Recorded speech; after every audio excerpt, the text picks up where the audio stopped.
النهارده هنشوف مع بعض افضل فيو الفندق في العين السخنه على البحر على طول. بس قبل ما نكمل عايزكم توصلوا الفيديو 10000 لايك عشان تدعموني ان انا اكمل السلسله دي معاكم. احنا موجودين في فندق ميرال في السخنه، بس قبل ما نشوف الفيو خلينا نشوف الغرفه من جوه عامله ازاي. اول ما تخش غرفه تشوف الدولاب على ايديك اليمين، تعال نشوف ايه اللي موجود جواه. موجود هنا 4 شماعات، وهنا طبعا موجود الخزنه عشان خاطر لو انت عايز تحتفظ بحاجه او كده. والدولاب بالنسبه لي حجمه كبير، يعني حجمه مناسب. انت لو قاعد مثلا 3 ليالي او 4 ليالي فاعتقد الحجم مناسب جدا، تقدر تحط حاجتك وانت مستريح. الغرفه اللون اللي مسيطر عليها هو اللون الرمادي، يعني تلاقيه في كل حاجه تقريبا بدرجاته مختلفه. تلاقي فيه رمادي غامق شويه، رمادي فاتح شويه، في اضاءه ظريفه ديت كده جنب السريرين، تحس انها اضاءه ناعمه هاديه، تحط حاجتك وتستريح على طول. السرير شكله ظريف، تحس المرتبه كده ايه عاليه وظريفه، هتنام وتستريح. دي مش المخده الرئيسيه فنركنها كده على جنب، دي بقى المخده الرئيسيه. تعالوا نجرب مخده. المخده ظريفه ومريحه، يعني تساعدك على النوم. جنب السرير طبعا عندك فيشتين، يعني عشان لو عايزين تحط شواحن او حاجه، وطبعا التحكم في الاضاءه كده تقفل كده تفتح، وطبعا التليفون عشان خاطر لو عايز تتصل بريسبشن تروق على نفسك تطلب حاجه زياده او كده. طبعا هنا كوفي ستيشن، في مجين شكلهم ظريف حلوين والله، يعني يفتحوا النفس كده. عجبني الستايل بتاعه صراحه، شكله شيك ودمه خفيف. حاطط لك سكر ونسكافيه وشاي، البتاع اللي بتقلب الشاي والنسكافيه موجوده، تحس تستخدمها مره واحده وترميها على طول. والكاتل طبعا. كوفي ستيشن ظريف. تعالوا نشوف التلفزيون. عندك طبعا التلفزيون سمارت، ففي هنا عندك نتفليكس، امازون برايم، اي ابلكيشن للترفيه هتلاقيه موجود مثلا. فخلاص ده بقى سياسه الفنادق دلوقتي، ان هو بيعتمد فكره السمارت. لو قعدت هنا اكيد هتبص الاقي كل الحاجات اللي انا بحب اتفرج عليها. جنب التلفزيون طبعا في المنيو، عشان لو انت عايز تطلب حاجه مثلا بيبسي طبعا وعصاير وكوكتيلات وقهوه وشاي وكل اللي انت عايزه. عندك هنا طبعا الميني بار، الميني بار ظريف ودمه خفيف، في جزء الفريزر يتلج الحاجه ويظبط لك الدنيا. طبعا في قعدات ظريفه جدا، يعني عندك هنا كرسيين، وعندك الناحيه الثانيه في مقابلهم في كنبه، تحس ان في مجال شويه للقعدات. كرسيين هنا وكنبه هنا، تقعد هنا وتتفرج على التلفزيون وتستمتع بوقتك. من الحاجات اللطيفه اللي موجوده في الغرفه برده هي الطابلوهات اللي مرسومه هاند ميد ديت، يعني معموله هاند ميد برده، فيها الوان البرتقاني، معتمدين فيها اللون البرتقاني بشكل اساسي. حاطط لك المخدات برده لونها برتقاني عشان تمشي مع شكل الطابلوهات، تحس دماغ عاليه يعني. تعالوا مع بعض بقى نشوف الحمام. الحمام بالنسبه لي بسيط خالص ولكن ظريف، بعض اللمحات دمها خفيف، يعني مثلا الفوط مكتوب عليها البراند بتاع الفندق، ميرال هوتيل اند ريزورت. فلمحه ظريفه ان الفوطه يبقى مش مجرد فوطه بيضاء، فوطه عليها البراند بتاع الفندق. حاجات بسيطه دمها خفيف. عندك السشوار شغاله زي الفل، طبعا في مرايه عشان خاطر برضو ايه تبص على نفسك بشكل افضل. هنا خلاط ماركه ايديال ستاندرد، برضو براند ظريف، وطبعا في الامينيتيز صابونه وشاور جيل وحاجات بسيطه يعني. الشاور كابن هنا ظريفه في ان هنا في حاطين العزل دوت، بحيث ان هنا في باب، مش زي فنادق مثلا احنا شفناها قبل كده كانش بيبقى في باب قافل لك المنطقه فتحس ان الحمام هيتغرق. هنا الباب مقفول، وكمان في عزل للميه، مفيش ميه هتخرج وتاخد الدش بتاعك. تعالوا مع بعض نشوف الفيو بتاع الغرفه.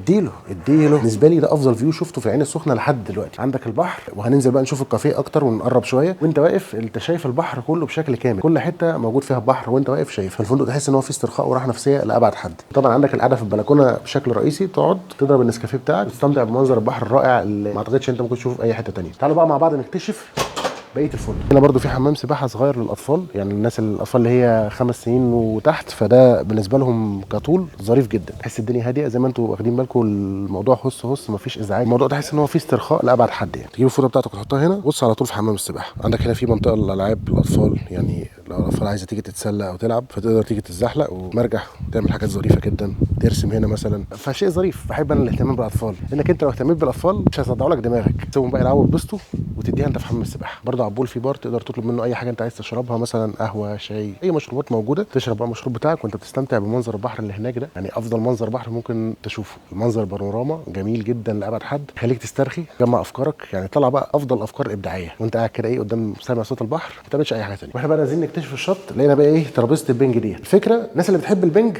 هو بالنسبه لهم شيء ظريف، ولكن الاظرف هو انك تكون بتلعب بنج وانت بص على الفيو ده، حاجه جامده السنين. تلعب بنج قدام البحر على طول. وبرده وانت في طريقك للشط تلاقي ايه منظر الصخور الجامد ده، صخور شكلها هنا حلو جدا، منظر كده طبيعي خلاب. يلا بينا على الشط. الشط هنا صخري، ملفت للنظر هو الوان الصخور، منظر الصخور جامد يعني. ولكن الميزه اللي فيه ان انت مثلا في الشواطئ الصخريه بتلاقي الاسماك بقى بتتجرأ وانها تقرب وكده، فانت لو معاك نضاره تشوف اجمد اسماك او تلعب بالصخر.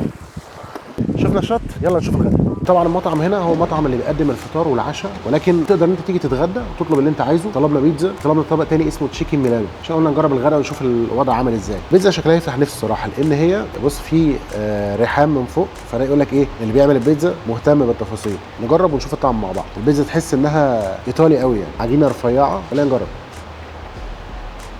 تحفه، طعم البيتزا خيال. الريحان مديها لمسه حلوه جدا، وطعم الجبنه حلو، والميكس كله ذات نفسه بتاع البيتزا رائع. بيتزا سلامي من الاخر. ده شكل الحشو من جوه، تحس ان هو يعني ايطالي ما فيهاش هزار. لازم نجرب تاني. يعني البيتزا ما فيهاش غلطه، معموله صح. الطبق الثاني اللي احنا طلبناه هو تشيكن ميلانو، عباره عن فراخ شايه جبنه موتزاريلا وجنبيها سايد بطاطس مهروسه، برده شكله ظريف، تجربه جديده مختلفه. الصوص اللي تحت الفراخ هو صوص ديميجلاس، تحس انها ايه ميكس ظريف، فراخ مع موتزاريلا مع ديميجلاس على الرايق. ميكس ذات نفسه حلو صراحه، ظريف جدا. نجرب بطاطس مهروسه، ناخد عليها شويه صوص ديميجلاس وندوس. حلو 100 100. تجربه الغداء لحد دلوقتي رائعه. تقدر برضو تحلي بطبق فروت سلطات، بص شياكه يعني، رصه الحاجه وترتيبتها تبين لك الناس دي ايه بتفهم. تعرف بقى ان الفاكهه حلوه من البطيخ، البطيخ لو مسكر وكل حاجه كويسه، تحفه. بطيخ مسكر كده وايه يرطب عليك بعد الديميجلاس والحاجات دي، يروق لك الدنيا. نضرب برضو واحده كانتالوب انتعاش. برضه تطلب حلويات شرقيه، بسبوسه بمكسرات، جلاش، كنافه، تحس ان هم الاحجام عندهم حلوه، يعني الاحجام عندهم متوسطين بيها شويه. خلينا نجرب ونشوف. انا من الناس اللي بتحب البسبوسه الصراحه، فبسبوسه مع مكسرات بالنسبه لي ميكس رائع. فيلا نجرب. تجربه الاكل بالنسبه لي 100 100، مش حاسس ان في حاجه قلشه، كل حاجه بالنسبه لي كويسه. وبس كده بقى شفنا كل حاجه تقريبا موجوده في الفندق. سعر الغرفه هنا كان 1900 لغرفه دبل للشخصين هاف بورد بالفطار والعشاء. السعر مش عالي قوي ومش رخيص بالنسبه للفنادق اللي بالنوعيه ديت في العين السخنه. الفندق فاتح من سنه تقريبا، فالحاجه كلها تحس انها لسه جديده وظريفه. الفندق عدد الغرف فيه قليل، فالفندق هادي وفيه استرخاء رهيب، تحس ان الدنيا سكوت خالص. الناس اللي بتحب الاماكن الهاديه والهدوء والاسترخاء، فاعتقد ده من الاماكن المناسبه جدا. وبالنسبه لفيو بحر هنا، فبالنسبه لي افضل فيو بحر شفته في العين السخنه لحد دلوقتي. ما شفتش فيو بانوراما رهيب بالشكل دوت، انت تقريبا شايف البحر في كل حته انت بتبص عليها، حاجه جامده جدا. وكده يبقى شفنا افضل فيو الفندق على البحر في العين السخنه. اتمنى يكون الفيديو عجبكم، مش تعملوا لايك وشير وسبسكرايب، واشوفكم ان شاء الله الفيديو اللي جاي. سلام.